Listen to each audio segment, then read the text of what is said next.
Hello, hello, hello, and welcome to my YouTube channel.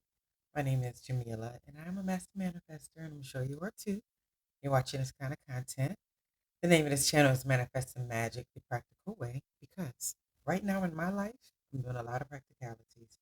But I've always done practicalities. I think about that, got degrees and stuff, and bought things, houses, and all that kind of stuff, and cars. So I'm always with some level of practicality, but um, yeah, anyway, let's move on. The reason why I always stop at that intro part when I say the practical way, because it was very hard for me to acknowledge um, some practicalities that are needed, ones that I liked more than other ones that I like in my journey.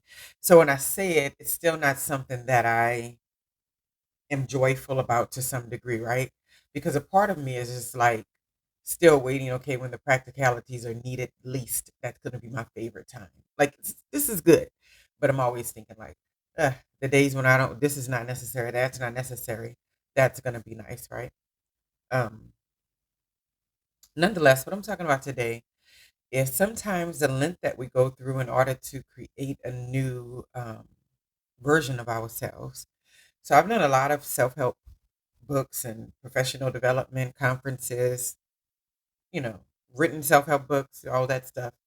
Ran self-help blog, so many projects, video, this channel, just always something in me that's digging into trying to develop and expand on a higher level for myself, right? Especially when I see behaviors that are like, I don't really like that part of me. I need to figure out how to, either embrace it or do something about that aspect of me. But over the years, no matter how many things I've seen people change, like sometimes we're very, very open to changing things as long as it's something that's external to us, right? As long as it's something that doesn't impact or attack our identities.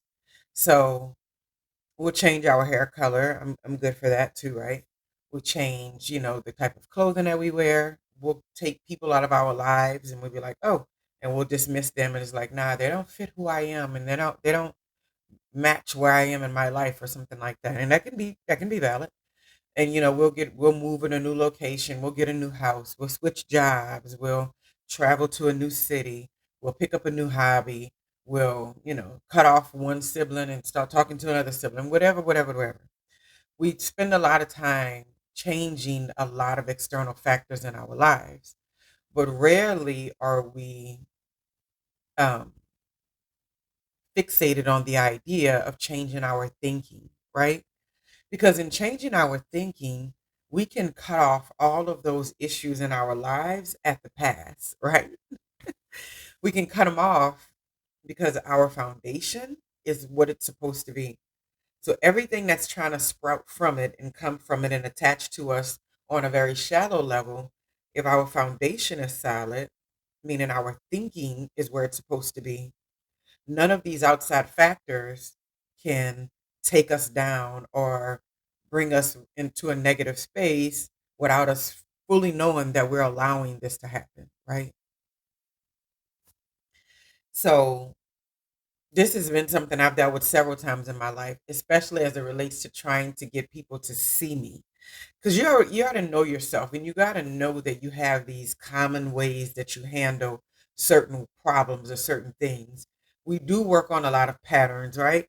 I know that I'm the kind of person, which I'm just noticing more so now in this past year. So I've definitely been working to change those sort of things. But that I let myself be aggravated by someone's behavior before I let them know that it's crossing a boundary.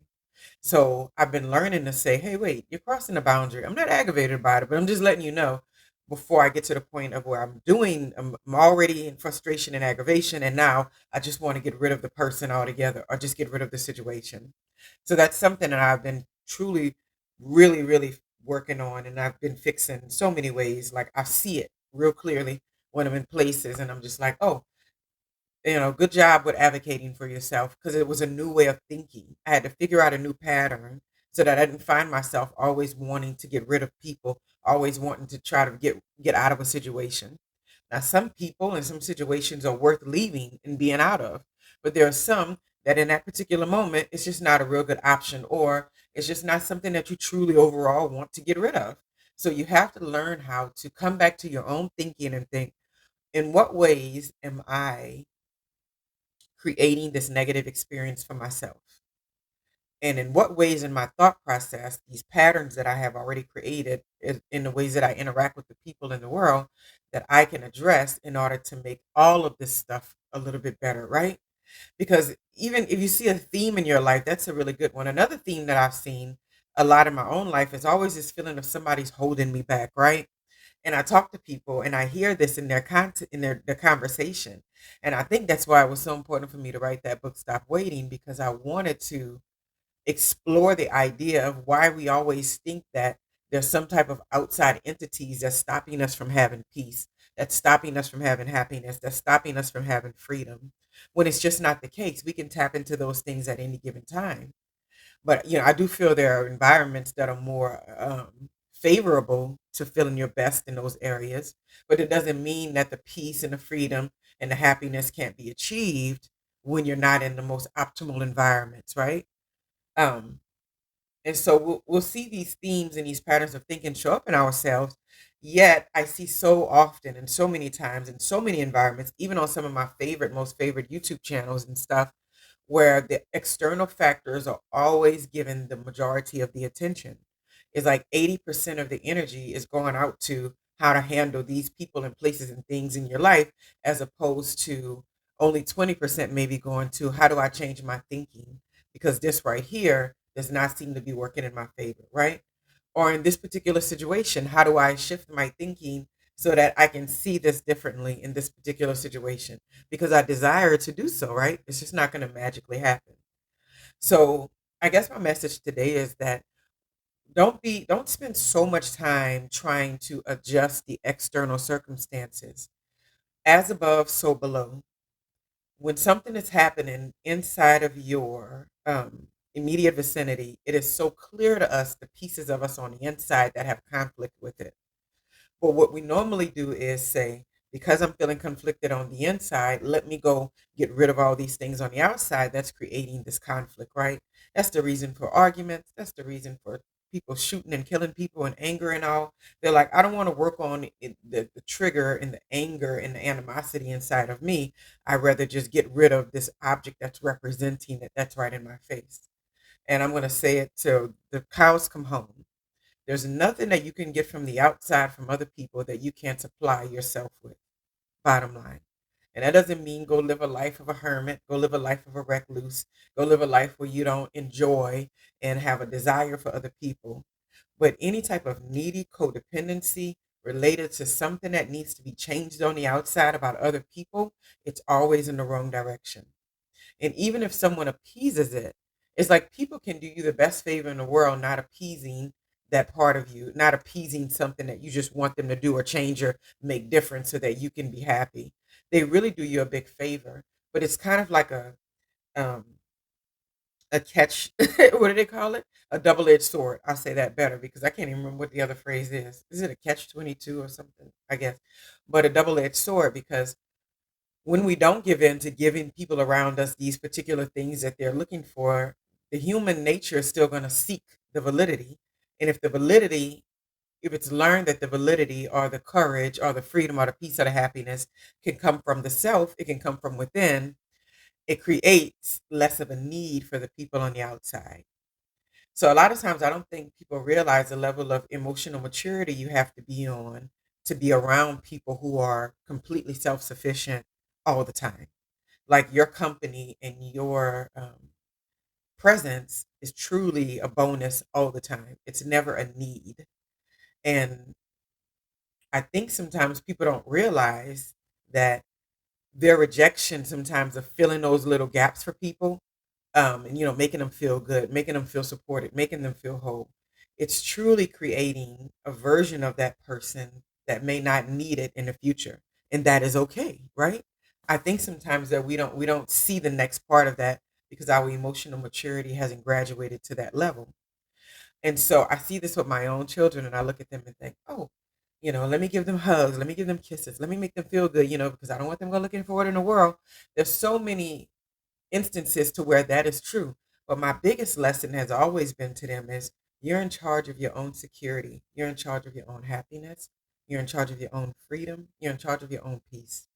And while you meet other people who may activate those parts of you so strongly that you feel like it's coming through them, but it's truly you giving yourself permission to tap into that part of you because of the way that the connection with the other person feels, right? So you may see the person as your peace or as your freedom or as your happiness, but really they're just expanding what you already have in yourself, right?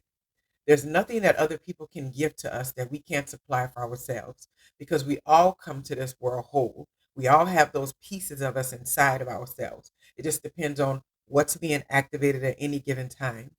So I urge you or I challenge you to think more deeply about changing external factors so much in your life in order to create something new. Because generally, when the first inclination is for you to start scrambling around and changing your external, that's when you really need to do the internal work.